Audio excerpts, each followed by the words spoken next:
केश राय, रामचंद्र विश्वाल, विभूति भूषण प्रधान, शारदा प्रसन्न जेना, सुजाता साहू, प्रशांत कुमार जगदीप, रघुराम माछ, गौरीशंकर माझी, मनोहर रंधारी, मान्यवर समस्त विधायक वृंद आवासी माध्यम उपस्थित थिबारु मु तांकु स्वागत करुछि एवं मान्यवर मंत्री श्रीयुक्त रविनारायण नायक मध्य ये कार्यक्रम रे सामिल अछंती तांकु मध्य मु शुभेच्छा जनाउछि। एटी उपस्थित थिबा छात्र छात्री एवं चालक बंधु माने गणमाध्यम प्रतिनिधि वृंद एटी उपस्थित थिबा समस्त जातीय सड़क सुरक्षा ये कार्यक्रम रे सामिल होता समस्त विभागीय अधिकारी वृंद समस्त को मु हार्दिक अभिनंदन जनाऊँगी। आज निश्चित भाव रे आज दिन होउची एक महार्घ्य दिन, जातीय चेतनार प्रतीक, भारतीयतार सबुठ श्रेष्ठ मार्गदर्शक स्वामी विवेकानंदंकर आज होउची पवित्र जयंती। यही दिनटी को जातीय युव दिवस भावे आज सारा भारत वर्ष रे पालन करा जाउछि। यह एक सुंदर संजोग जे सड़क दुर्घटना रे सबुठारु अधिक प्रभावित होउतबा जातीय युव दिवस रे आज यही सड़क सुरक्षा संपर्कित विभिन्न कार्यक्रम आज ये जातीय युव दिवस अवसर रे याकु मध्य आज पालन करा जाउछि। बंधुगण, ईश्वरंकर प्रदत्त जीवन हेउछि अनेक मूल्यवान। यही जीवन दीपकु अकाल रे बिना कारण रे निर्वाचित होबाकू आमे देवा आदौ ये स्मरणीय नुह।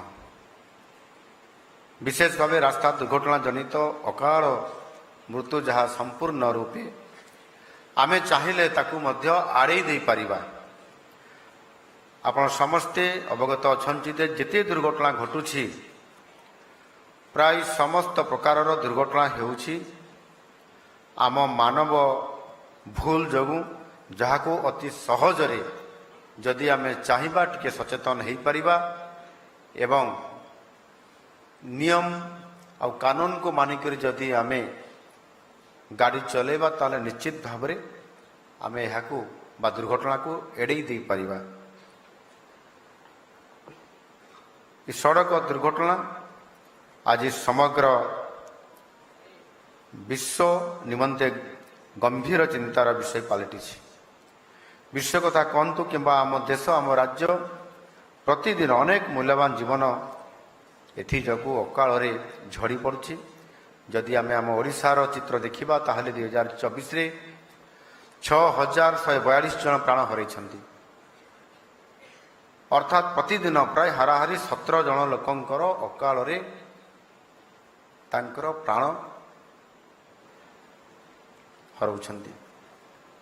विगत किछि वर्ष मध्य देशर अर्थनीति मध्य द्रुतगति ये वृद्धि पाउछि। यह सहित ताल दे जानवाहन संख्या मध्य बढ़ुछि। किंतु दुखर कथा जे पृथ्वी रे रोड दुर्घटना रे भारतर स्थान आज प्रथम।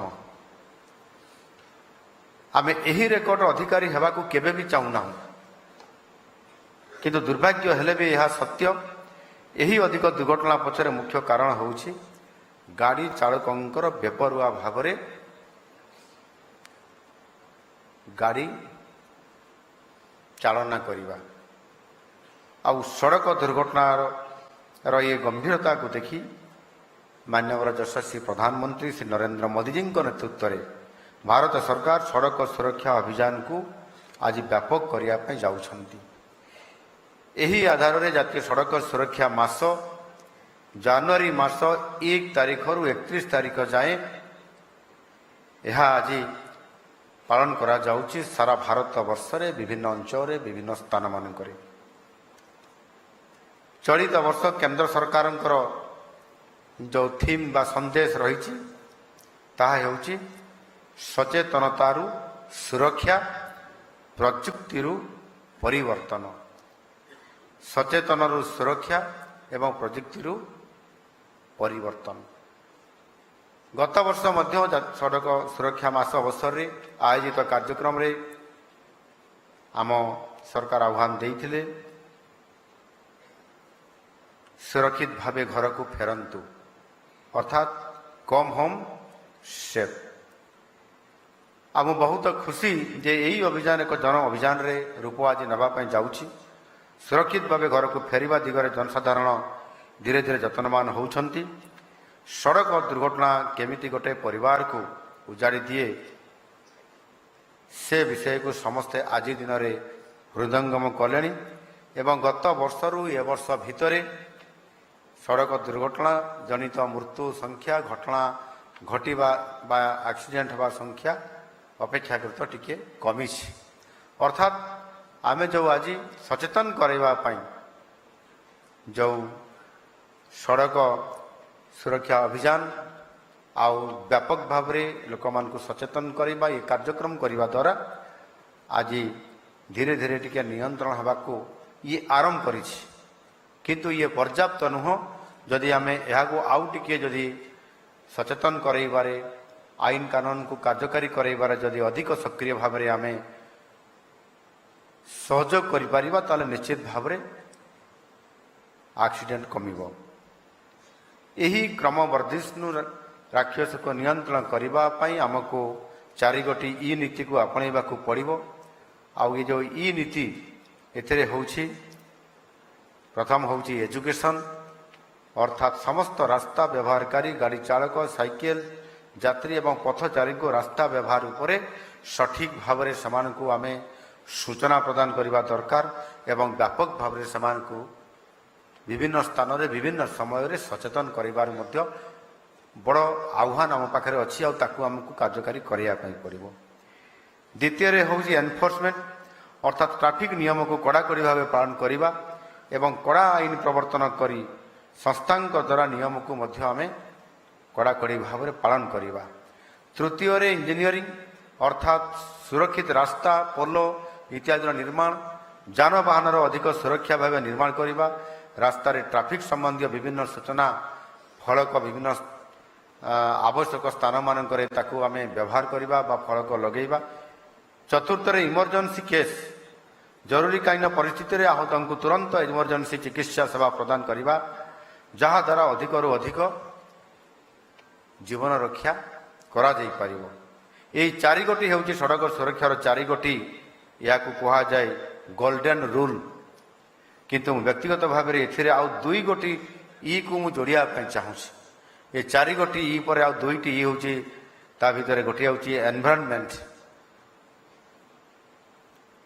ଏନଭାରନମେଣ୍ଟ ବା ପରିବେଶ, ଇଏ ଯାନବାହନରୁ ନିର୍ଗତ ହେଉଥିବା ପ୍ରଦୂଷଣକୁ ନିୟନ୍ତ୍ରଣ କରି ସେଫ୍ଟି ଲିମିଟ୍, ତାକୁ କେମିତି ଆମେ ଗୋଟେ ଲିମିଟ୍ ଭିତରେ ଆମେ ରଖିବା।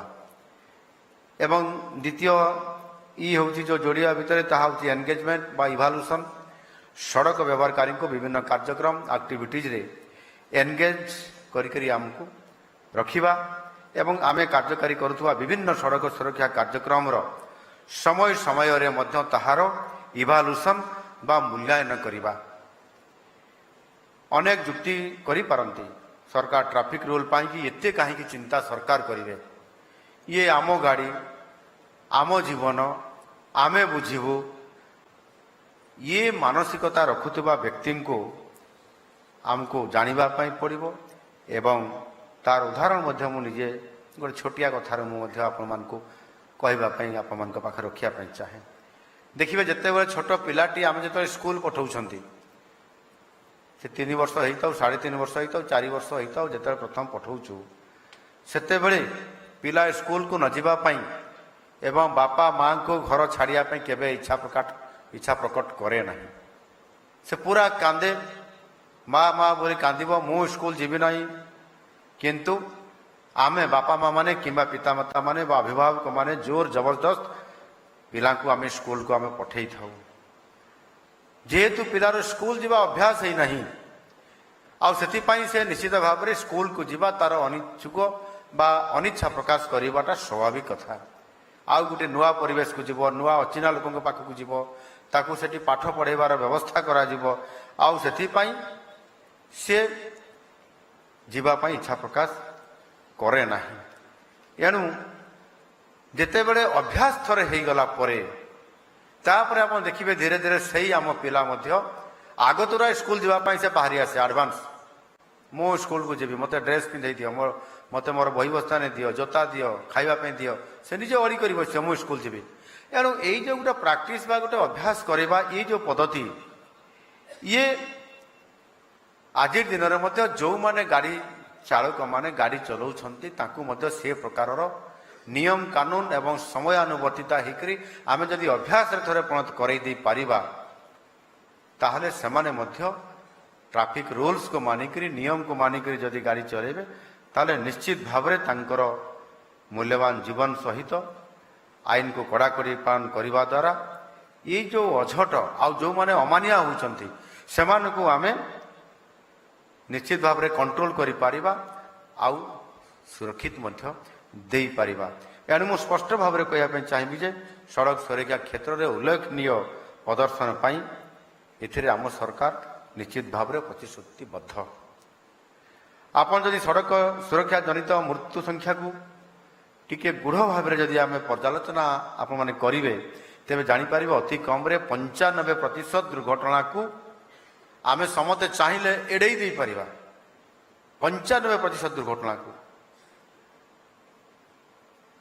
ଉଦାହରଣ ସ୍ୱରୂପ 2024 ମସିହାରେ ପ୍ରାଣ ହରାଇଥିବା 1,77,000 ବ୍ୟକ୍ତିଙ୍କର ମଧ୍ୟରୁ 76% ତାର କାରଣ ହେଉଛି ଦ୍ରୁତ ଗତିରେ ଗାଡ଼ି ଚଲାଇବା, ବେପାରୁଆ ଭାବରେ ଗାଡ଼ି ଚଲାଇବା। ଯଦି ଆମେ ହାଇ ସ୍ପିଡ଼ରେ ଗାଡ଼ି ଚଲାଉଛନ୍ତି ଏଥିରେ ବିଶେଷ କରିକିରି ଯେଉଁ ଗାଡ଼ି ଚାଳକମାନେ ବିଶେଷତଃ ଯୁବଗୋଷ୍ଠୀ ଗାଡ଼ି ଚଳାଇବାର ଗୋଲ୍ଡେନ୍ ରୁଲ୍କୁ ସେମାନେ ସମ୍ପୂର୍ଣ୍ଣ ଭାବରେ ଭୁଲି ଯାଉଛନ୍ତି। Speed thrives but it also kills, ଏ କଥାକୁ ମନେ ରଖିବା ଦରକାର। ପ୍ରାୟ 6% ପ୍ରାଣ ହରାଇବାରେ କାରଣ ହେଉଛି ରଙ୍ଗ ସାଇଡ୍ରେ ଗାଡ଼ି ଚଲାଇବା ଏବଂ ପ୍ରାୟ 3% ମୃତ୍ୟୁ ହୋଇଥାଏ ମଦ୍ୟପାନ କରି ଗାଡ଼ି ଚଲାଇବା କାରଣରୁ। ଇଣ୍ଟରେଷ୍ଟିଂଲି ପ୍ରାୟ 6% ମୃତ୍ୟୁର କାରଣ ହେଉଛି ଗାଡ଼ି ଚାଳନା ସମୟରେ ହଠାତ୍ ଆପଣଙ୍କର ପକେଟରେ ଥିବା ଫୋନ୍ ରିଙ୍ଗ ହେବ। ଆପଣ ଗାଡ଼ି ଚଲାଉଛନ୍ତି, ସ୍ପିଡ୍ କମାଉନାହାନ୍ତି, ପକେଟରେ ହାତ ମାରୁଛନ୍ତି, ଗୋଟେ ହାତରେ ଗାଡ଼ି ବାହାର କରିଲେ ସେ 4 ଚକିଆ ଗାଡ଼ି ଚଲାନ୍ତୁ, ମୋଟର ସାଇକେଲ ଚଲାନ୍ତୁ ଏବଂ ମୋବାଇଲକୁ ସମ୍ପୂର୍ଣ୍ଣ ଭାବରେ ଆପଣ ଯେଭଳି ଭାବରେ ଚଲେଇବେ ଗାଡ଼ି ନା ମୋବାଇଲରେ କଥା ହେବେ।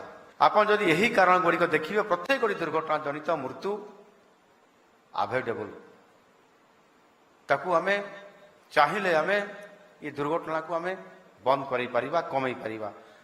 ମୋର ସମସ୍ତ ଗାଡ଼ି ଚାଳକ ବିଶେଷ ଭାବେ ବେପାରୁଆ ଏବଂ ମଦ୍ୟପ ଗାଡ଼ି ଚାଳକଙ୍କୁ ଅନୁରୋଧ ଯେ ଗାଡ଼ି ଚଳାଇଲା ସମୟରେ ମନେ ରଖୁଥିବେ ଯେ ଘରେ ଆପଣଙ୍କର ପିତା ମାତା, ଭାଇ ଭଉଣୀ, ସ୍ତ୍ରୀ, ପିଲାମାନେ ସମସ୍ତେ ଆପଣଙ୍କର ସେଇ ସୁକୁଶଳ ଫେରିବା ବାଟକୁ ଅନେଇ ବସିଥିବେ।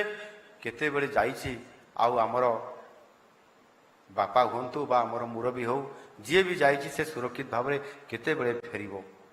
ସେ କେବେ ଭାବିବେ ନାହିଁ ଯେ ଯାଇଛି ଆଜି କାମରେ ଏବଂ ସେ ଠିକ୍ ସମୟରେ ଫେରିବ, କିନ୍ତୁ ଫେରିଲା ବେଳେ ଯଦି ସେ ଶବ ହେଇକରି ଫେରିଲା। ଏମିତି ବି ହେଉଛି, ପ୍ରତିଦିନ ହେଉଛି, 17ଟି ଘଟଣା ଘଟୁଛି। ତେଣୁ ସେ ଦୃଷ୍ଟିକୋଣରୁ ଆମେ କିଭଳି ଭାବରେ ଗୋଟିଏ ମନ୍ତ୍ର ଜପ କରିବା କଥା ଯେ ସେଟା ହେଉଛି ବେଟର ଲେଟ୍ ଦାନ୍ ନେଭର। ବେଟର ଲେଟ୍ ଦାନ୍ ନେଭର, ଇଏ ମନ୍ତ୍ରକୁ ଯଦି ଆମେ ମନେ ରଖିବା ତାହେଲେ ଅଧିକାଂଶ ରୋଡ ଦୁର୍ଘଟଣାକୁ ପ୍ରତିହତ ମଧ୍ୟ କରିହେବ। ହେଇପାରେ କୌଣସି କାରଣରୁ ମୁଁ ଟ୍ରାଫିକ ଜାମ୍ କାରଣରୁ ଏବଂ କୌଣସି ପ୍ରକାରର ଗୋଟିଏ କାର୍ଯ୍ୟକ୍ରମରୁ ଆଉ ଗୋଟେ କାର୍ଯ୍ୟକ୍ରମକୁ ଯିବା ସମୟରେ ଡେରି ହେବା କାରଣରୁ ମୋ ଡେରି ହେଉଛି 10 ମିନିଟ୍, ଅଧା ଘଣ୍ଟା ହେଇପାରେ। ତାହା ଦ୍ୱାରା दुनिया भासीजीव नहीं। हुए तो हमको मोर बॉस कि मो अधिकारी मत कहींपारती शब्द कहीं लेट कर आसिल, किंतु से मंत्र को आम छाड़ा ना। बेटर लेट दान नेवर। जदि ये काम को करवा ताहले आमे मध्य अनेक प्रकार ये जो घटना को आमे रोका जाई परिबा और आमे मध्य मृत्यु मुखरु बंची जाई परिबा, गोटे दुर्घटना रु आमे बंची परिबा एवं निश्चित भाव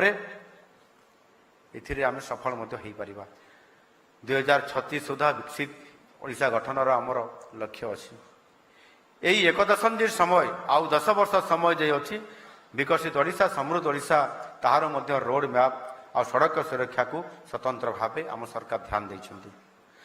आम निष्पत्ति नहीं सड़क सुरक्षा को सुशासन एक अंश करूँ। यही आधार में सड़क सुरक्षा क्षेत्र में उत्कर्षता पाई मुख्यमंत्री सड़क सुरक्षा योजना सम्मान घोषणा करा जायछि।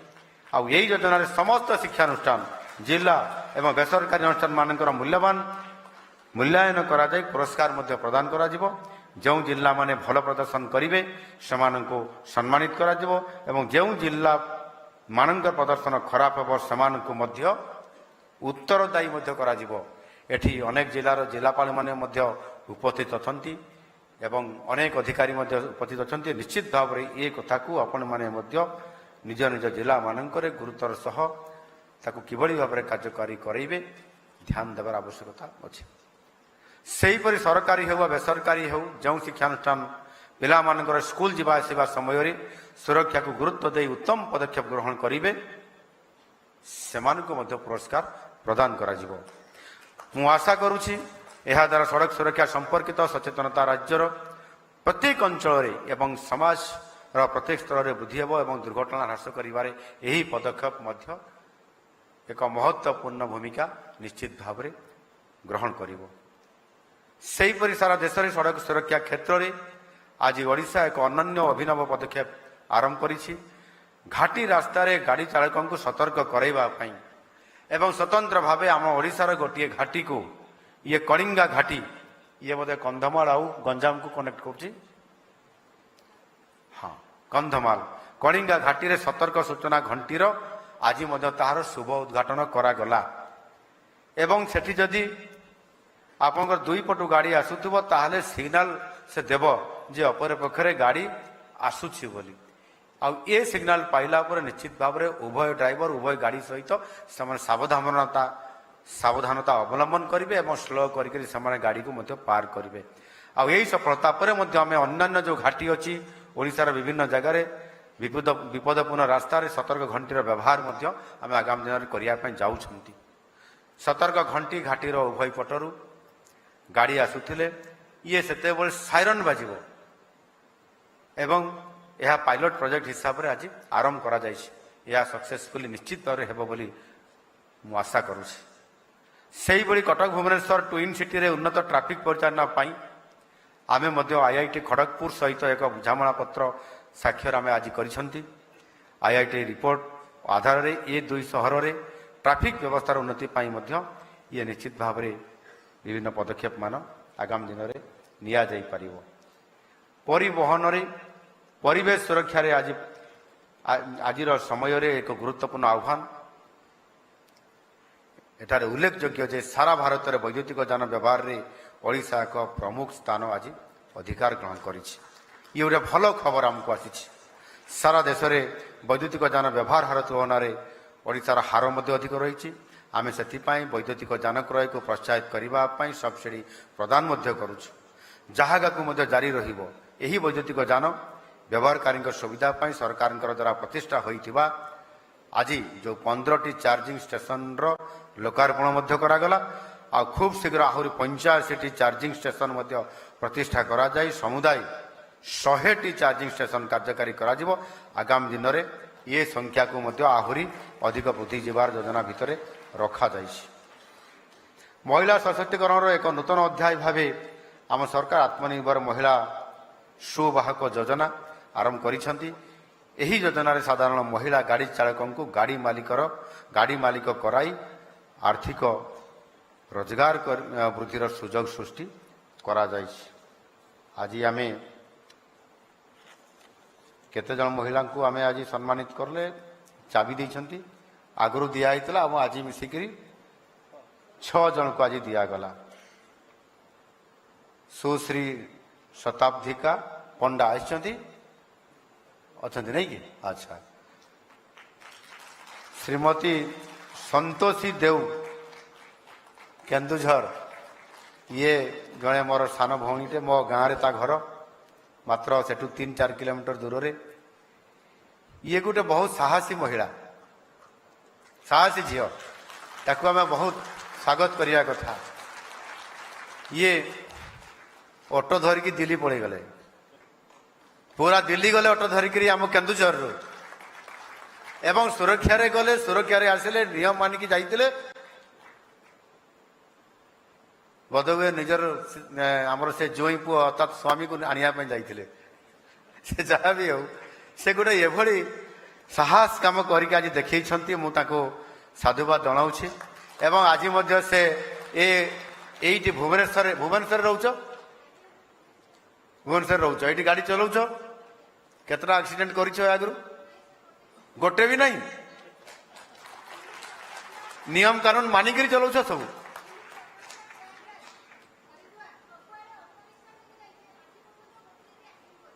ମାନେ ହରିଦ୍ୱାର ବି ଯାଇଛ? ଆଉ କୋଉଠି? ପ୍ରୟାଗରାଜ, ଅଯୋଧ୍ୟା। ଆମେ ଏଥର ଆଉ ପୁରୁଷମାନଙ୍କୁ କାହିଁ ଡ୍ରାଇଭର କରିବା? ମହିଳାମାନଙ୍କୁ ବା ଭଉଣୀମାନଙ୍କୁ ଡ୍ରାଇଭର କଲେ ବେଶୀ ସେଫ୍ରେ ଆମେ ସୁରକ୍ଷିତ ଯାତ୍ରା ବି କରିପାରିବା, ଆମ ଜୀବନ ବି ରକ୍ଷା ହେଇଯିବ। ୟାକୁ ସୁନିଶ୍ଚିତ ଆମର ସନ୍ତୋଷୀ ଦେଉ କରିଛନ୍ତି, ମୋ ସାନ ଭଉଣୀଟେ, ମୋ ଗାଁର। ମୁଁ ତାକୁ ବହୁତ ବହୁତ ବଧାଇ ଦଉଛି। ହଉ, ବସ, ପରେ କହିବ। ଶ୍ରୀମତୀ ଉଷାରାଣୀ ସାହୁ, ସେ ବି ଅଛନ୍ତି ବୋଧେ? ଅଛନ୍ତି। ଧରିତ୍ରୀ ସାହୁ ଅଛନ୍ତି। ଶ୍ରୀମତୀ ଜାନକୀ ସାହୁ, ହଁ। ଆଉ ଜଣେ ସୁଚିତ୍ରା ସେଠୀ। ଇଏ ଆଜି ସୁଚିତ୍ରା ସେଠୀ, ଆଜି ମୋ ହାତରୁ ତମେ ଚାବି ନେଇଛ। ତମେ ଆଗରୁ ଗାଡ଼ି ଚାଳକ ଥିଲ, ତାପରେ କେମିତି ଗାଡ଼ି ନିଜେ କରି ପକେଇଲ? କୁଆଡୁ ପଇସା କୋଉଠୁ ପାଇଲ?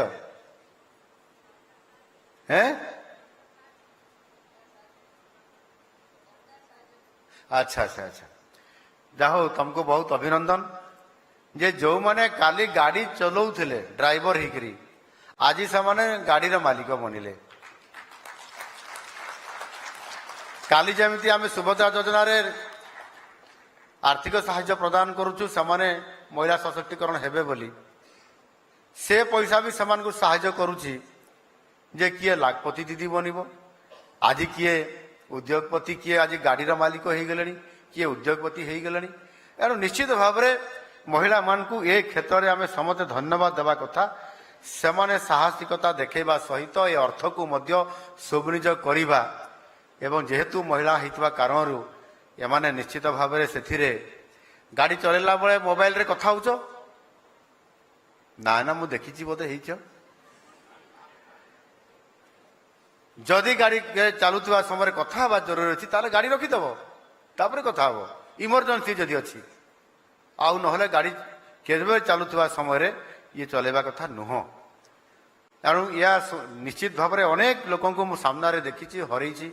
ଆଉ ସେମାନେ ମଧ୍ୟ ଆପଣଙ୍କର ମୋଟର ସାଇକେଲ ଚଲାଉଥିବେ, ଆପଣ ଦେଖିଛନ୍ତି ମୋଟରସାଇକେଲ ଚଲେଇବାରେ? ପୁରା ଏଇଠି ମୋବାଇଲ ଦିଆହେଇଥାଏ, ମୁଁ ମୋବାଇଲ ତ ଧରିନି, ନହେଲେ ଦେଖେଇ ଦେଇଥାନ୍ତି। ଏଇଠି କାନରେ ଜାତିଥିବେ, ଏମିତି ମୋଟରସାଇକେଲ ଚଲାଉଥିବେ, ଆଉ କଥା ହଉଥିବେ। ସାମ୍ନାରେ ଗାଡ଼ି, ପଛରେ ଗାଡ଼ି, ଲେଫ୍ଟ ରାଇଟରେ ଗାଡ଼ି ଥିବ, କ'ଣ ହବ ଅବସ୍ଥା? ମାନିବାର ନାହିଁ ସେମାନେ, ଆମ ଯୁବପିଢ଼ି ସେମାନେ। ଏ ପ୍ରକାର କାରଣରୁ ଆଜି ଅନେକ ମୂଲ୍ୟବାନ ଜୀବନ ଅକାଳରେ ଝଡ଼ି ପାଉଛି, କିଛି କାରଣ ନାହିଁ।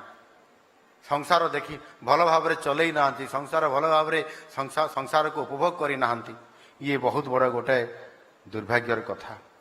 ଏଣୁ କିଭଳି ଭାବରେ ଆମେ ଏଥିରୁ ତ୍ରାହି ପାଇବା, ଆଉ ସେଥିପାଇଁ ଆଜି ଏଇ ଯେଉଁ ଆମର 6 ଜଣ ସାଧାରଣ ଆମର ଭଉଣୀମାନେ ଯେଭଳି ଭାବରେ ଆଜି ସେମାନେ ଡ୍ରାଇଭର ବି ହେଲେ, ରୋଜଗାର ବି କଲେ, ପରିବାର ବି ଚଲେଇଲେ। କିନ୍ତୁ ଜାଣିବା କଥା, ଆମର 6 ଜଣ ଭଉଣୀ ତ କେବେ ଡ୍ରିଙ୍କସ୍ କରୁନଥିବ, ମଦ ପିଉନଥିବ, ମଦ ପିଇକିରି ଗାଡ଼ି ଚଲାଉନଥିବ, ନାହିଁ ତ? ହାତ ହଲାଉ ନାହିଁ ବୋଲି। ଆଚ୍ଛା, ଯେଉଁମାନେ ମ୍ୟାରେଜ କରିଛନ୍ତି ସ୍ୱାମୀମାନେ ମଦ ପିଅନ୍ତି କି? କାରଣ ଗାଡ଼ି ବେଳେ ବେଳେ ସେମାନେ ଆଜି ନହେଲେ ଆଜି ତମେ ଗାଡ଼ି ଚଲେଇ ଦିଅ ଯଦି କହିଲେ, ଆଉ ସେମାନେ ଯଦି ଡ୍ରିଙ୍କସ୍ କରୁଥିବେ ନାହିଁ ତ କିଛି କହୁନାହାନ୍ତି। ଯଦି ମଦ ପିଉଥିବେ ତାହେଲେ ତାକୁ ଗାଡ଼ି ଛୁଇଁବା ପାଇଁ ଦେବେ ନାହିଁ, ଆଉ ଆଗେ ମଦ ବନ୍ଦ କରିବା ପାଇଁ ସବୁବେଳେ ତାଗିଦ କରିବେ, ଆଉ ନହେଲେ ମୋତେ ଖବର ଦେବେ, ମୁଁ ନିଜେ ଯିବି ଘରକୁ ଯିବି, ମୁଁ ତାଙ୍କୁ ମଦ ନ ପିଇବା ପାଇଁ ବାରଣ କରିବା ପାଇଁ। ଏଣୁ ଏ ପ୍ରକାରର ଯଦି ଆମେ କିଛି ନିଜେ ନିଜେ ଯଦି ସମସ୍ତେ କିଛି ପଦକ୍ଷେପ ନେବା ପାଇଁ ଚେଷ୍ଟା କରିବା, ମୁଁ ଭାବୁଛି କଣ୍ଟ୍ରୋଲ ହେବ। ଏ ଯୋଜନା ଗତ 3 ତାରିଖରୁ ଆରମ୍ଭ ହୋଇଛି। କୋଉଟା ନା ଗାଡ଼ି ଚାଳକ ମାନଙ୍କୁ ଗାଡ଼ି ମାଲିକ କରାଇ ଆର୍ଥିକ ରୋଜଗାରର ବୃଦ୍ଧିର ଯେଉଁ ସୁଯୋଗ, ଯେଉଁ ମହିଳା ସୁବାହକ ଯୋଜନା ମାଧ୍ୟମରେ ଆମେ କରେଇଛନ୍ତି।